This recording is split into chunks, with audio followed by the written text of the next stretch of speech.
What if I told you that you're more likely to succeed and thrive if you did nothing more? That allowing time for boredom holds more value than almost anything you can do in the day. That is the permission slip I want to give you in this episode, to prioritize doing nothing and not feeling like every second needs to be productive or active. Many people want to navigate life with peace and joy, but struggle to connect to their intuition. They find themselves overwhelmed, burned out, and frustrated. My name is Francesca Phillips, and I'm obsessed with spirituality and psychology and how the two can intersect to help you live a successful and intuitive life. I believe each of us can accomplish amazing things through balance and healthy habits instead of burnout. Consider this your go-to resource for where spiritual wellness and mindful productivity meets practical wisdom. If you're craving positivity and want to know how to find the answers within, instead of searching endlessly without, then you're in the right place. Get ready to feel supported and inspired. This is the Good Space Podcast. You're listening to the Good Space Podcast, episode number 53, Why Doing Nothing is One of the Best Things You Can Do. Before we dive in, I want to give my warm appreciation to our reviewer of the week, Ashley Bird, and they say, Francesca makes finding mindfulness seem accessible and worthwhile. Always happy to hear what she's learning and working on in her own life. She's fantastic. Ashley Bird, thank you for your review. Hearing that mindfulness feels accessible and worthwhile is music to my ears, and I hope to keep delivering that to you each week. I can't wait to keep connecting with you and hope you're doing well. If you want to be highlighted in an upcoming episode and help further the mission of the Good Space, make sure to subscribe and give us a review on Apple Podcasts so I can then highlight your review in an upcoming episode. It only takes a minute. You can pause the episode and come right back. Make sure to screenshot this episode on your phone and tag us on your Instagram story at @FindYourGoodSpace, #TheGoodSpace, to let me know that you're joining in today, as you know that I love to share those screenshots on our stories too. I want to talk to you friend to friend about today's topic. It's one that's been a great reminder for me lately and also for a few of my friends. For the last month, I've been working 40 plus hours for a big copywriting client while also keeping up with the weekly podcast and emails. And I'm not going to lie that at times I feel overwhelmed and overloaded. Sometimes I have to be okay with getting the bare minimum done because that's my season of life right now. But it's so hard because my perfectionism and my perfectionist side of me fights so hard against it. It does not want things to just be done. It wants it to be perfect and like overthought and planned. And anyways, it's a good lesson in that, but it's also been pretty tough balancing everything. And then a close friend of mine shared with me that she's been struggling because her ADHD medication isn't working anymore and she's having relationship issues. So her mind feels foggy and like she's lost control of her life. So if you're feeling like us too, where life can feel heavy and you're not sure when you'll come up for air, please know that you're not alone. I'm not going to tell you to buckle up and press the gas pedal to get thicker skin and strategize more. If that's what you're looking for, then this episode isn't for you. I'm going to share the complete opposite of what popular practice would tell you. It comes from a deeper understanding of masculine and feminine energies and how our emotional states ebb and flow like seasons. We need to be connected to our bodies and aware of what it needs from moment to moment, then adapt based on that feedback. Some seasons you'll feel a bigger desire to focus and pursue goals. Others, you'll feel a need to rest and recalculate your direction. But before I dive deeper into that, let's talk about what popular belief tells us. It's no surprise to hear we live in a world that rewards constant doing, fast-paced deadlines, 40-plus hour work weeks, constant connectivity. If you're anything like me, then the minute I acknowledge the exhaustion in my bones, I feel guilty for thinking of taking a break instead of pushing through. I think of all the things that I haven't finished, that maybe I'm a failure because I haven't completed everything that I needed to, and maybe I shouldn't be doing this in the first place. And then the thoughts just keep going on and on. Many of us have been conditioned to believe the only way to survive in the world is by adopting this fast-paced, constant doing mentality. Most articles on success talk about goal setting and habits like it's an Olympic sport, intellectualized with stacks on stacks of strategies. We also answer emails while we walk, listen to podcasts in the car, and have the TV on while we work, like Cookie Monsters for media consumption. The ego loves this. feeling like anything can be achieved or solved with enough thinking, strategizing, and to-do lists. That dopamine is like air and can be produced with every show we watch or game we play. Masculine energy on steroids for sure. But what if you're freaking tired? Or your spirit is craving a slower pace? What if people think you're crazy for wanting to create boundaries at work or with your media consumption? First, you're not crazy. You're incredibly in tune and intelligent to recognize that desire for boundaries. You're more advanced and aware than most people. Second, this means your body is communicating to you what your spirit needs, that you need to act on that spiritual prompting. The world runs on masculine energy. It makes you believe in the hustle, grind, and burnout. There are so many books, podcasts, and coaching that preach this unholy gospel. But the good news is that this isn't the only way. In fact, there's a better way that may be in more alignment with who you truly are. What if I told you that you're more likely to succeed and thrive if you did nothing more? That allowing time for boredom holds more value than almost anything you can do in the day. That is the permission slip I want to give you in this episode, to prioritize doing nothing and not feeling like every second needs to be productive or active. According to a new report from the World Health Organization, working long hours is a leading cause of death from heart disease and stroke. They said, quote, "The study concludes that working 55 or more hours per week is associated with an estimated 35% higher risk of a stroke and a 17% higher risk of dying from heart disease compared to working 35 to 40 hours a week," end quote. With working from home becoming more normalized, especially in the last few years, people are having a harder time separating life from work. And I understand that some of you listening can't go to your boss and tell them to decrease your hours. It's literally not a choice for you. Lawyers and other similar professions base their whole business model on how many hours they can bill clients. So my solution won't be about things we can't control right now, but more about things you can control regardless of what your circumstances. Even if you're listening and know you don't work 55 or more hours per week, there's a constant pressure to always be doing something. We've been conditioned to believe that our inherent value needs to be earned. We need to hustle for our worthiness, that we need to create a side hustle, clean while listening to a podcast, read a book on the subway, or any number of things that cause us to consume and multitask. Then there's the power we give to the internet and social media platforms. Being on the internet and having an online presence has become synonymous with relevancy. The New York Times bestselling author and computer science professor Cal Newport says that by embracing not being on the internet, you've marked yourself, as cultural critic Neil Postman would say, invisible and therefore irrelevant. Businesses that don't adopt social strategies are seen as archaic and behind the times. Our culture is internet centrist, to say the least. So now most people believe constant connectivity is a necessity, a survival mechanism. So there's a lot that's working against us. So I don't want you to think that because you might struggle with burnout and doing things all the time and not being able to shut off, that it's your fault, because it's not. We just haven't been taught to create those boundaries and to understand the value of doing nothing. So do not feel bad at all. So now we're going to get into why doing nothing matters, now that we know all the reasons why we're burned out and overwhelmed.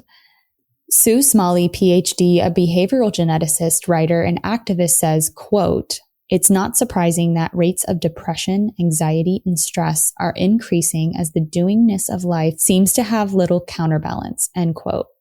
We need more counterbalance. We're not robots who can hammer away without slowing down. In fact, we become more creative when we allow ourselves to be more and to do less. In episode 2 on the podcast, I broke down the difference between masculine and feminine energy. They don't represent masculine and feminine as the world sees it, as genders, but as two energetic sides to the spiritual whole. Every person alive has both energies within them and often lean towards one or the other, which can cause imbalances. For the purpose of this episode, we're only going to mention masculine energy being too dominant because that's literally what the world operates on. So when the masculine energy is dominant, you may not feel valued, nurtured, or appreciated. You'll feel tired, stressed, overworked, and unloved. In order to reverse the effects of this energetic damage, you need to counterbalance it. Sue Smalley, PhD, the behavioral geneticist that I quoted earlier, says, quote, "Science is starting to show the value of spending time in silence, in nature, and in not engaging in constant external stimulation. We need time doing nothing to be our best selves, well-rounded and creative human beings. The doing side of our nature needs a being side to be in balance," end quote. And I want to repeat one part that really stood out to me, where she said it's not engaging in constant external stimulation. This aligns really well with Deepak Chopra's guidance to incorporate silence, stillness, non-judgment, and nature into our life every day to stay spiritually well. Brian O'Connor, PhD, full professor and head of the School of Philosophy at University College in Dublin, and author of the 2018 philosophical essay Idleness, said, "We might be a bit happier if we stopped obsessing over making something with our talents and embraced more idleness instead. When you're idle, it leaves room for your mind to wander, which boosts creativity, innovation, and problem solving. But of course, idleness doesn't mean getting on your phone or watching television, not even reading a book, which is a hard one for me not to do. Those things still don't allow you to think. But you also don't want to force idleness either, making it another thing to check off your to-do list, which adds more pressure, which is the opposite of what you're hoping for. So go easy at first. Let the stillness happen naturally. Maybe you listen to a full album while lying on the couch or floor. Maybe it's playing classical music. Then you can ease your way into doing nothing. My favorite way is taking a walk in Central Park because the nature and the people and the animals that I see keep my brain active enough to not wander and constantly be thinking about work, but then it's not so heavy and so much effort that I burn out. So it's really a great way to restore my direct attention. Do you struggle with time management and feel overwhelmed by everything you have to get done? And have you tried sticking to a regular schedule but get pulled every which way by shiny objects and demands from others? If you want to simplify your life and get better at being decisive, finally getting productivity down in your life, then this message is for you. I have released a new book called How to Not Lose Your Shit, the ultimate productivity guide for entrepreneurs. This book gives all the methods that I have taught my private clients, my followers for many years on how to see results in your business and to get more peace in your life. I've had so many entrepreneurs say how overwhelmed they feel and drained and burned out. And so I teach them a framework and different techniques that help them to take back their peace and to start loving running their business again and to start feeling human again. If any of this sounds like you and any of it sounds good to you, then make sure you buy this book now. It is workbook style, so it's a roadmap, and it gives you a link as well to a download that you can easily print and use as you're implementing everything in the book. And it's very short. It's probably like 60 to 70 pages. So it's very short because I only wanted to give you information that was actually useful to you. And I throw in a few stories as well from people that I've worked with. So a lot of good things in there. Make sure you buy it now if this sounds like something you need. And if you have any questions, feel free to direct message me or email me. And I hope it helps. Here are some more ideas for adding more nothing into your life. So again, going back to Deepak Chopra, he talks about incorporating silence, stillness, non-judgment, and nature into your day.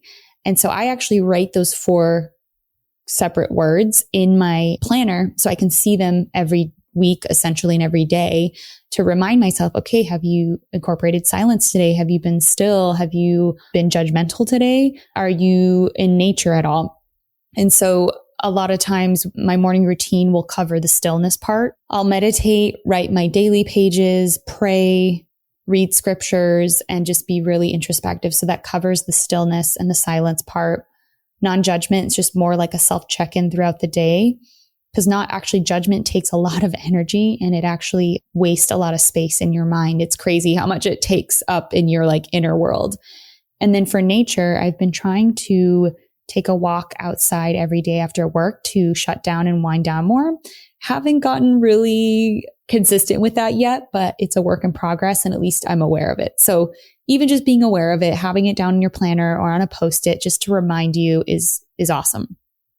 Another thing I would recommend to schedule more nothing into your day is don't schedule every second of your day. Allow breathing spaces and allow a hard stop for working as well. So I am a huge supporter of scheduling your weeks, scheduling each day based on a theme day, and then scheduling every hour to make sure that your weekly goals are being met. But that doesn't mean you literally have to fill up every second with something to do. Like there are some weeks where my goal can literally just be done in 2 days. And so I don't feel the pressure to have every hour scheduled, and I allow breathing room for things to naturally come up. So like if Thursday comes around and I've had breathing room on my schedule, I might be inspired during those hours, or an opportunity might pop up that I wouldn't be able to take had I had every second scheduled. So basically give yourself breathing room. And as for creating a hard stop for working, I like to write down in my planner a line. So like I draw a line and then I say stop working, just to remind myself, okay, you are finishing at this time, no excuses. And something that I like that Cal Newport talks about in his book, Deep Work, is when you wrap up things at work, you close your laptop, you close your planner, and you literally say, shut down complete. I say it in my head, but you can also say it out loud, shut down complete. Then you don't allow your mind to dive into work again until the next day when you have it scheduled to start again. The reason he brings this up is because we only have a limited store of attention that we can direct in a given day. And when you completely allow your mind to separate from work every night, you replenish that store and you can literally feel the rejuvenation energetically every single day when you allow yourself to separate from it. And I have been practicing that for the last month or so. And I can tell you the only reason I haven't completely burned out working 40 plus hours with a client and then doing all the good space stuff is because I allow myself to completely shut out and shut off from work every day. So obviously taking a walk helps because it helps me separate from working from home, because obviously right now we don't have commutes. Many of us will continue to not have commutes. And so it's better to just get out, separate, take a walk, and then come back home. And granted, you don't have to be forceful too. Like remember, don't be forceful. So think of it like meditation, where you're meant to just let thoughts float by like clouds in the sky. You don't try to like hold on to them or run after them or chase them away. You just let them float by. And it's okay. If work thoughts come in, just let them keep passing through. Think, oh, okay, yeah, I see there's some thoughts there about work, and then go back to doing nothing. Another thing you can do as well is create a well-being list on your phone or written in a journal. So if you find yourself finishing work early or an hour frees up randomly, you can pick 1 or 2 things from that list. On mine, I have things like taking a walk, cooking a good meal, eating lunch without any disruptions, and on and on. Another thing is schedule your non-negotiables into your schedule first before your work obligations. Things like morning routines, workouts, stop times, health appointments, etc. When you have it written down, you will take it seriously. I promise you that. And if you're working for someone else and must have your time dedicated to when meetings are scheduled and you don't really get to choose, the least you can do is block off hour lunches every day and don't let anyone schedule time with you then. So that should be non-negotiable. Okay, the last thing is think of what you used to do as a kid when you were bored. I used to lay on my bed during sweltering Tucson summers and listen to a CD from beginning to end, listening to every background vocal and instrumental. Those were some of my favorite years. And I wasn't doing multiple things at once. I literally was just laying there listening to a CD and just letting myself soak into the moment. And I just loved it. Those are some of my favorite memories. So think of something in your childhood that gives you that same kind of feeling where you were just so consumed in the moment. You felt like you were open and soaking things in. You were flowing with whatever was happening, and try to compare how things make you feel now with those simpler times. And then the goal being having those feelings meet now in the present, to where you allow yourself to do things that give you that similar type of feeling so you can start feeling that freedom again. All right, that's all I have for you. Let me know if you had any inspiration after listening to this episode or what you would add to your well-being list or to this do nothing list. I would love to hear your thoughts and start a conversation about this. Leave a comment at the bottom of the show notes, and it's on your app. It should be linked there. You just scroll down and then leave a comment. I look forward to hearing from you, and I hope you have a lovely day. Now it's time for an affirmation. I embrace the being side of my spirit and give it the room and space it deserves in my life.